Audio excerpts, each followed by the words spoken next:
جی السلام علیکم ورحمۃ اللہ وبرکاتہ۔ بسم اللہ الرحمن الرحیم۔ نماز فجر کی اہمیت۔ حدیث آتی ہے صحیح بخاری میں، حدیث نمبر 3269، جس میں رسول اللہ صلی اللہ علیہ وسلم نے فرمایا، جب کوئی تم میں سے سویا ہوا ہوتا ہے تو شیطان اس کے سر کی گدی پر 3 گرہیں لگاتا ہے۔ خوب اچھی طرح سے ہر گرہ پر یہ افسون پھونک دیتا ہے کہ ابھی بہت رات باقی ہے، پڑا سوتا رہے۔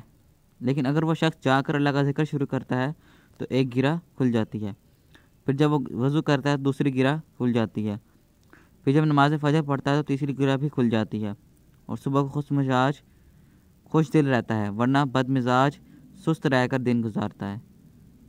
تو نماز فجر کی پابندی لازمی ہے، نماز کو قائم کرنے کا حکم ہے، پڑھنے کا نہیں، قائم منی کہ آپ اس کو قائم کریں، 5 کی 5 نمازوں کو، ناگا نہ ہو، کوئی رہ نہ جائے۔ اللہ ہم سب کو پکا نمازی بنائے اور تمام نمازیں اول وقت میں پڑھنے کی توفیق عطا فرمائے۔ السلام علیکم ورحمۃ اللہ وبرکاتہ۔